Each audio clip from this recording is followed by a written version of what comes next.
At first, it was just a strange guest in my home. My parents said he was a relative, but I had never seen him before. The longer he stayed, the stranger things became. My parents whispered in the dark. Candles burned in locked rooms. And the man with the yellow eyes, never stopped watching. I thought I was losing my mind. Until the night I realized the truth. They weren't hosting a relative. They were worshipping something else entirely. I don't know what to do. I'm writing this from a plastic chair in a hospital waiting room. It smells like bleach and quiet despair. My parents are in a room down the hall, in a coma, and the doctors keep using words like unprecedented and unexplained. But I know what happened. I was there. I watched it happen. And the worst part, the part that is hollowing me out from the inside, is that I think I could have stopped it sooner. My life, up until a week ago, was normal. Boring, even. I'm 18, just finished the soul-crushing marathon of high school final exams. My parents are good people. Quiet, loving, a little old-fashioned. My dad is an immigrant, came here with nothing, and has no family in this country. My mom was an orphan, raised in the system. So, it's always just been the three of us. A small, tight-knit, unremarkable little unit. After my last exam, I came home and crashed. I was so mentally and physically drained that I slept for nearly 24 hours straight. It was a deep, dreamless, black hole kind of sleep. When I finally woke up, it was the next morning.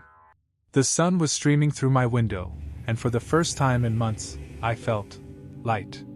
The weight of school was gone. I felt free. I went downstairs to the kitchen, expecting to find my mom making coffee, the house smelling of toast and the comfortable quiet of a Saturday morning. My parents were there. But they weren't alone. Sitting at our small kitchen table, in my chair, was a man I had never seen before. He was maybe in his mid-30s. He had long, straight black hair that fell past his shoulders, a stark contrast to his pale skin. But his eyes were the first thing you noticed. They were a shocking, brilliant, jaundiced yellow. The color of a canary, or a fresh bruise. And they were fixed on the bowl of cereal in front of him with an unnerving intensity. My parents looked up as I entered, and they smiled. Not their normal, warm smiles. These were bright, brittle, and a little too wide. "Good morning, sleepyhead," my mom chirped, her voice a full octave higher than usual. Come, join us. There's someone we want you to meet." I just stood there, dumbfounded. A million questions were swirling in my head, but none of them could find their way to my mouth. "This is a relative of ours," my dad said, gesturing towards the man with a strange, almost reverent sweep of his hand. "He's been out of the country for a very long time. He's going to be staying with us for a while." I finally found my voice. "A relative? What relative? You don't have any relatives here. And Mom, you don't have any at all." The bright smiles on my parents' faces faltered for a fraction of a second. A flicker of something, panic? Annoyance, passed through their eyes before the manic cheerfulness snapped back into place. "Oh, you know, a distant cousin," my mom said, waving a dismissive hand. "From your father's side. It's a long story. We'll tell you all about it later. Now sit. Have some breakfast." I sat. The meal was the most uncomfortable, unnerving 20 minutes of my life. The man never spoke. He never looked up from his bowl. He ate with a slow, deliberate precision, lifting the spoon to his mouth and back down without a single wasted movement. My parents, however, never stopped talking. They kept up a frantic, one-sided stream of chatter directed at him, answering questions he never asked, laughing at jokes he never told. "The weather is lovely today, isn't it?" my mom said to him. "You always did love the sun. We'll have to take you to the park later," my dad added. Just like old times. It was like they were reading from a script, or like they were hearing a conversation that I couldn't. It was insane. Later that day, when I got my dad alone, I pressed him. Dad, seriously. Who is that guy? Where did he come from? My father's face went cold. The forced cheerfulness vanished, replaced by a stern, hard mask I hadn't seen since I was a little kid who had broken a rule. His name is not your concern, he said, his voice low and flat. He is our guest. You will treat him with respect. You will not ask any more questions. This is not up for discussion. And that was it. The conversation was over. The first few days were a masterclass in quiet, creeping dread. The man remained a silent, unnerving presence in our home. He never spoke a word. Not one. I tried once. I found him alone in the living room, just standing in the center of the room, staring at a blank wall. Look, I said, my voice shaking slightly. I don't know who you are, or what you're doing here, but this is my home, man. I never got to finish. My parents appeared in the doorway as if summoned from thin air. Don't be rude to our guest. My mother snapped, her voice sharp with a panic I didn't understand. He is family. Apologize. I just stared at them, then at the silent man with the yellow eyes, and I retreated to my room. The house started to feel less like my home and more like a temple dedicated to this silent, creepy stranger. The power dynamic shifted in ways that were both subtle and terrifying. At dinner, my mother would serve his plate first. And then we would all have to wait. We weren't allowed to take a single bite until he had finished his entire meal, which he always ate with the same slow, methodical pace. Only when his plate was clean were we permitted to eat our own, now cold, food. Then we were forbidden from speaking to him directly. If you have something to say, you say it to us, my dad instructed, his face grim. We will relay the message. It was absurd. He was sitting right there. But I saw the look in my father's eyes. It was not a suggestion. It was a commandment. The worst part was the locked room. It was the spare bedroom upstairs, the one we used for storage. They cleared it out for him. And they started spending hours in there with him, the door locked from the inside. My mom would take him a tray of food, and then she and my dad would go in with him, and they wouldn't come out until long after dark. I couldn't stand it. The mystery was eating me alive. I had to know what was happening in there. Last night, I did something I probably shouldn't have. I waited until they were all in the room. I crept up the stairs, my heart a frantic drum against my ribs. The old house has old doors, with old-fashioned keyholes. I knelt down, my hands trembling, and put my eye to the cold brass. The room was dark, lit only by a few dozen candles they had arranged on the floor. The air inside seemed to shimmer, and in the center of the room, he was standing. His posture was ramrod straight, like a statue, his head tilted back and his long, thin arms raised towards the ceiling, his fingers splayed.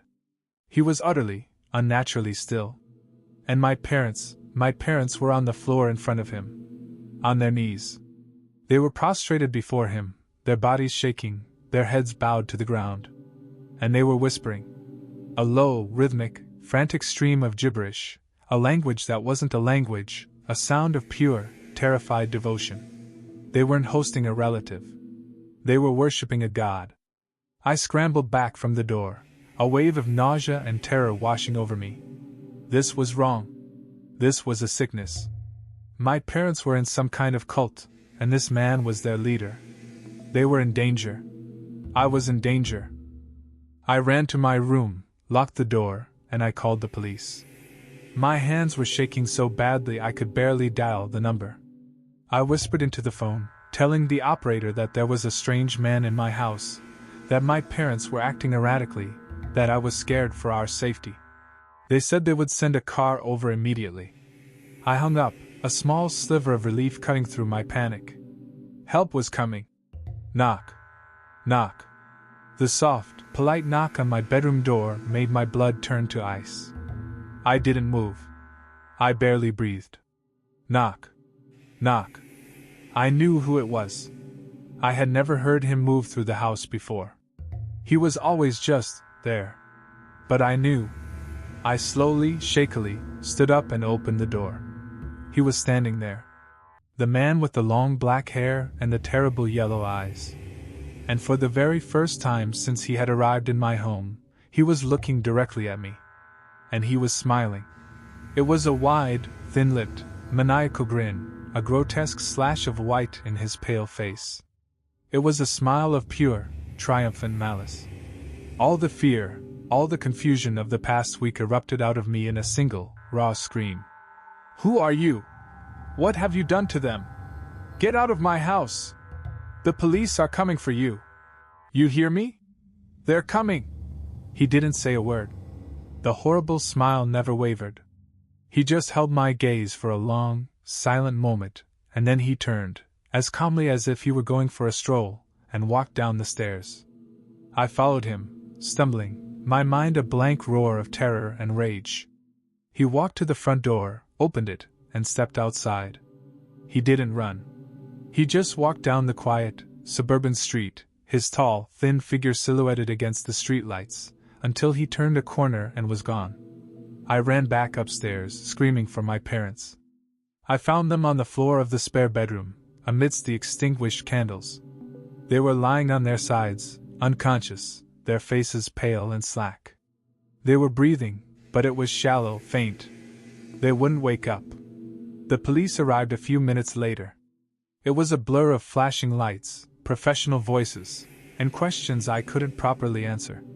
I told them everything. The man, his yellow eyes, the way my parents were acting, the room upstairs, him leaving just moments before they arrived. I gave them his description, every single detail burned into my memory. An ambulance came and took my parents away. I stayed with two of the officers. They were sympathetic, I guess. But I could see the skepticism in their eyes. They told me they were going to check the home's security footage. We had a small, simple system, just a few cameras covering the front and back doors. I sat at my kitchen table, my head in my hands, as one of the officers reviewed the footage on his laptop. After a few minutes of silence, he called his partner over. "Hey, check this out." I looked up. The officer turned the laptop towards me. The screen showed the footage from the front door camera from just a few minutes ago. I saw myself, a frantic, terrified figure, following something. I saw myself screaming at the empty doorway.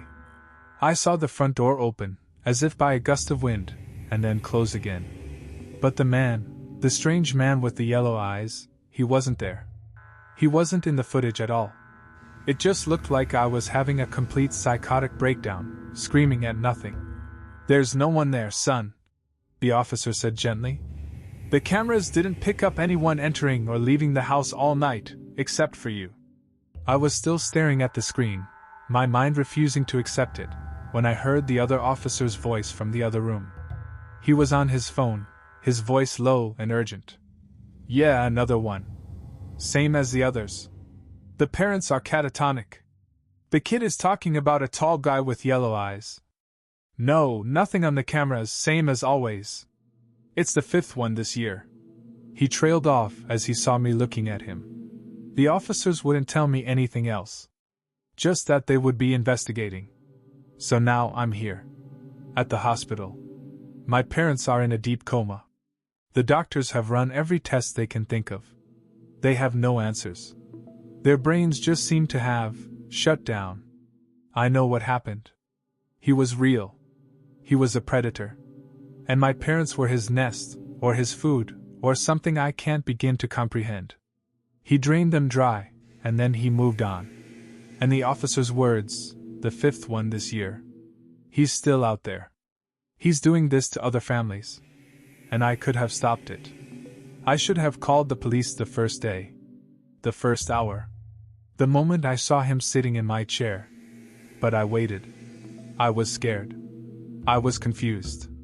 And now, my parents are gone, maybe forever, and it's my fault. I failed them. I was the only one who could see the monster. And I did nothing until it was too late.